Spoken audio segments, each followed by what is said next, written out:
Hello years మనం ఇప్పుడు హైదరాబాద్లోని రామాంతాపూర్ అనే ప్రాంతంలో ఉన్నాము. ఇక్కడ ఒక ప్రముఖ వ్యక్తి ఇంటిని సందర్శించడానికి వచ్చాము. ఆయనతో కలిసి మాట్లాడటానికి, ఆయన అనుభవాల్ని, ఆయన జీవితంలో ఉన్నటువంటి ఘటాలని తెలుసుకోవడానికి వచ్చాము. సో ఆ వ్యక్తి న్యూస్ రీడర్గా ప్రఖ్యాతులైనటువంటి శాంతి స్వరూప్ గారు.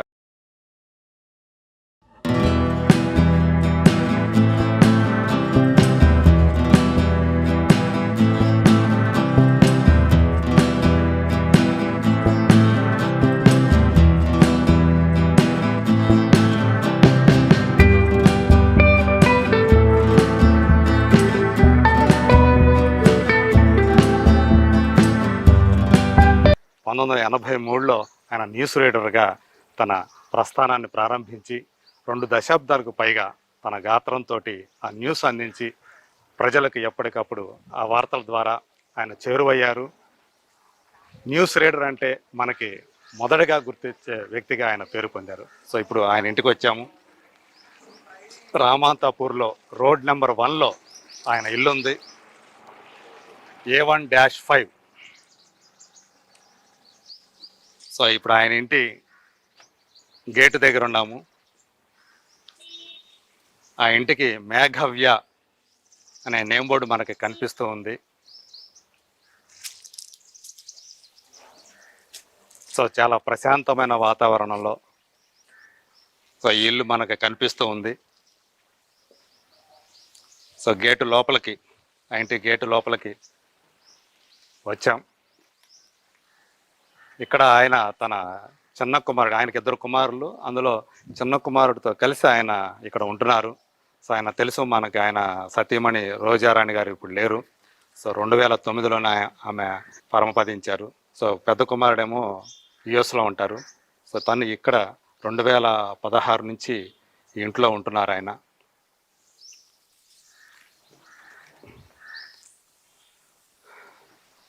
సో ఇల్లు కూడా ఆయన అభిరుచికి తగ్గట్టే మనకి కనిపిస్తుంది. ఆవరణ అంతా కూడా ఒక పక్క స్టైర్ కేసు.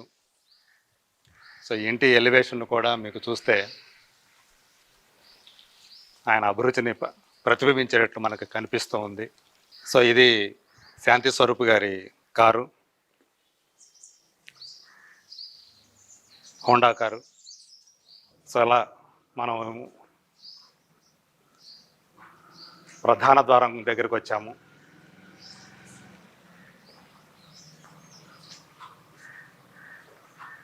ఇక్కడ కూడా పూల కుండీలతోటి, ఇవి కూడా ఆయన అభిరుచి తగ్గట్టే మనకి కనిపిస్తూ ఉన్నాయి.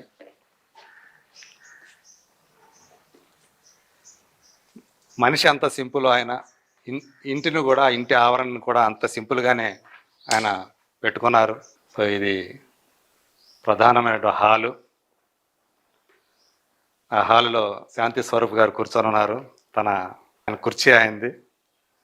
సో ఇటు పక్క మొదట చూస్తే ఎడమ పక్కన పూజ గదిలాగా పెట్టుకున్నారు.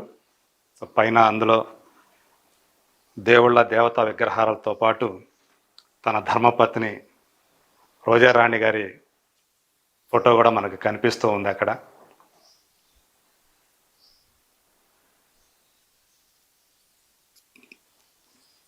అట్లాగే ఇటు కుడి పక్కన మనకి డైనింగ్ టేబుల్ అవి చూడవచ్చు మనం. డైనింగ్ టేబుల్ అవతల కిచెన్ ఉన్నాయి. మీ గోడల మీద కూడా మీకు వెంకటేశ్వర స్వామి ఆయన ప్రతిమ మనకి కనిపిస్తూ ఉంది. అంటే ఆయనకి దైవభక్తి కూడా ఎక్కువ. సో అదంతా కూడా మనకి ఈ ఇంట్లో మనం చూడవచ్చు. అట్లాగే హాలులో ఆయనకు సంబంధించినటువంటి, అలాగే ఆయన సతీమణి రోజారాణి గారికి సంబంధించినటువంటి, అలాగే వాళ్ళ మొత్తం ఫ్యామిలీకి సంబంధించినటువంటి ఫోటోలన్నీ కూడా ఈ షెల్ఫుల్లో మనం చూడవచ్చు. రోజారాణి గారు మంచి నర్తకి. సో ఆమె ట్రైన్డ్ డ్యాన్సర్ ఆమె. అట్లా ఆమెకు సంబంధించిన ఆమె డ్యాన్సర్గా ఉన్నటువంటి ఫోటోలు కూడా మనం ఇక్కడ ఈ గోడల మీద మనం చూడవచ్చు. సో పెద్ద కుమారుడికి పెళ్ళయి ఆయనకి ఇద్దరు కుమారులు.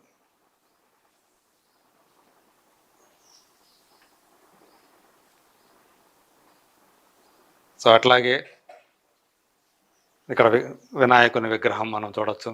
రోజు ఆయన ఇక్కడ కూర్చొని టీవీని ఇక్కడి నుంచి వీక్షిస్తూ ఉంటారు.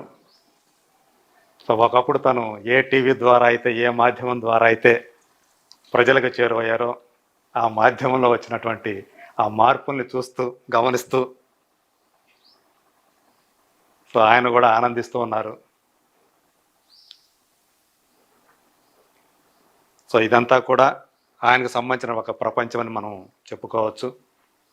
అట్లాగే ఒక పక్కన ఇది ట్రిపుల్ బెడ్రూమ్ ఇల్లు. సో ఒక పక్కన ఒక డ్రాయింగ్ రూమ్ కూడా ఉంది. ఇందులో కూడా మనం ఆ వెంకటేశ్వరుని నిలువెత్తు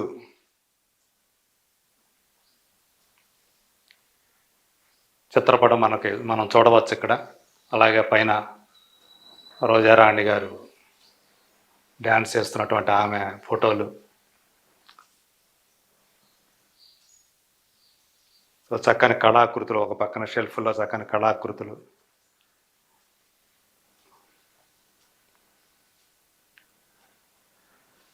సో ఇదంతా కూడా అటు ఇంటి ఆవరణ కానివ్వండి, ఇంటి లోపల కానీ మొత్తం కూడా శాంతి స్వరూపు గారి వారి అభిరుచులు ఎలా ఉన్నాయి, వాళ్ళ ఆసక్తులు ఎలా ఉన్నాయి అన్నీ కూడా ఇవన్నీ కూడా పట్టించేటటువంటి నిదర్శనాలు ఇవన్నీ కూడా.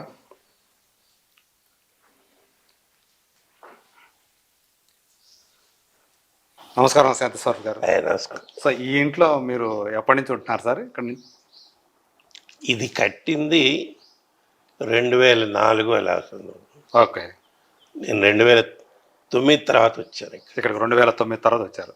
అంటే టీవీ కాలనీ అని పెట్టారు కదా, అప్పుడంటే ప్రభుత్వం ఇక్కడ దానికోసం దూరదర్శన్లో పనిచేసే వాళ్ళందరికీ చాలా ఏళ్ల క్రితం. ఓకే. ఏంటంటే మేమందరం కలిసి ప్రభుత్వానికి ఒక ప్రతిపాదన పెట్టుకుని, ఓకే, మేము అంటే వాళ్ళు ఉచితంగా ఇవ్వాల, అప్పట్లో ఉన్న ధరలకు ఇచ్చారు. ఓకే, ప్రభుత్వ ధరల ప్రకారం ఇచ్చారు. ఓకే, ఇచ్చారు. ఈ స్థలం అంతా కూడా ఆ ముందున్నటువంటి సెమినరీ, ఇది క్రైస్తవ సంస్థది. ఓకే, వాళ్ళు ఇచ్చారు. దాని దగ్గర నుంచి ఇళ్ళు అవి కట్టుకోవటానికి హట్కో కావాల్సినటువంటి రుణ సౌకర్యాన్ని సమకూర్చింది. ఓకే. అప్పుడు కూడా ఒక్కొక్కళ్ళు నెలవారీ కట్టుకుంటూ ఎంత అంటే ఇప్పుడు తక్కువ అనిపిస్తుంది. ఓకే, 250 ఆ టైంలో. ఓకే, అంటే 1980 ఆ ప్రాంతంలో అప్పుడు ఈ స్థలాలు. ఓకే, కట్టంగా 2009కి రెడీ అయిందా మీది? నేను వచ్చింది. ఓకే. అంతకుముందు వేరే మిత్రులందరూ వచ్చారు. ఓకే, ఇళ్ళు కట్టుకున్నారు.